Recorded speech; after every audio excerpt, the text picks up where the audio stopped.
நீங்க இருக்கிற இடத்துல சமாதானமே இல்லையா? கர்த்தர் உங்களுக்கு சொல்லுகிறதாவது ஏசாயா 32:18, என் ஜனம் சமாதான தாபரங்களிலும் நிலையான வாசஸ்தலங்களிலும் அமைதியாய் தங்கும் இடங்களிலும் குடியிருக்கும். இந்த வசனத்துல 3 விதமான ஆசீர்வாதங்கள் இருக்கு. 1 சமாதானமான தாபரம், 2 நிலையான வாசஸ்தலம், 3 அமைதியாய் தங்கும் இடம். இந்த ஆசீர்வாதங்களை கர்த்தர் நமக்கு சொந்தமாக்குவாராக. லோத்து குடியிருக்கும்படி ஒரு தேசத்தை தெரிந்து கொள்ள வேண்டியதா இருந்தது. அவரோ தன் கண்ணுக்கு மிகவும் அழகானதும் செழிப்பானதுமான சோதோம் கொமோராவை தனக்கென்று தெரிந்து கொண்டார். தேவ சித்தம் அறியவில்லை, அதன் பின்விளைவு என்னவாய் இருக்கும் என்று யோசிக்கவும் இல்லை.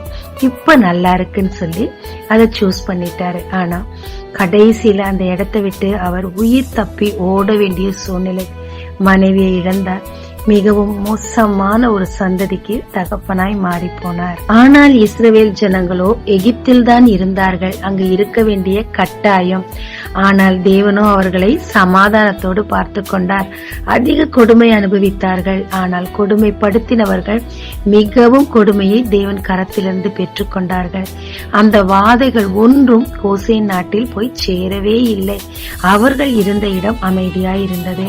ஆயினும் அவர்கள் அலைந்து திரிகிறவளாய் இல்லாதபடிக்கு அவர்களுக்கு என்று நிலையான வாசஸ்தலத்தை கொண்டு வந்து சேர்க்கத்தக்கதாக தேவன் அவர்களை நடத்தினார். எத்தனையோ பிரச்சனைகள், தண்ணி இல்லை, உணவு இல்லை, முறுமுறுப்பு, எதிரிகள் அத்தனை மத்தியிலும் தேவன் அவர்களை நடத்தி அந்த நிலையான வாசஸ்தலம் கானான் இஸ்ரவேலுக்கு கொண்டு வந்தார். இன்றளவும் எத்தனை பேர் நினைத்தாலும் அவர்களை அசைக்க முடியவில்லை. நம்ம என்னங்க நினைப்போம்? பிரச்சனையே இல்லாம வாழ்றதுதான் அமைதி. அப்படி இல்லைங்க.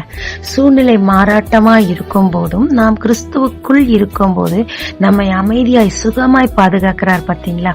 அதுதாங்க அமைதி. முச்செடி பற்றி எரிந்தாலும் செடி வேகாது, சிங்கங்கள் சுற்றி இருந்தாலும் அது நம்மை தீண்டாது. சத்ரக் மேஷாக் அபேத்நேகோ மாதிரி நெருப்பின் மத்தியில் இருந்தாலும் அது நம்மை தீண்டாது. சூழ்நிலை எதுவாய் இருந்தாலும் கிறிஸ்துவுக்குள் நாம் இருக்கும் போது நம்மை சமாதானத்தோடு அமைதியோடு காக்குறாருங்க.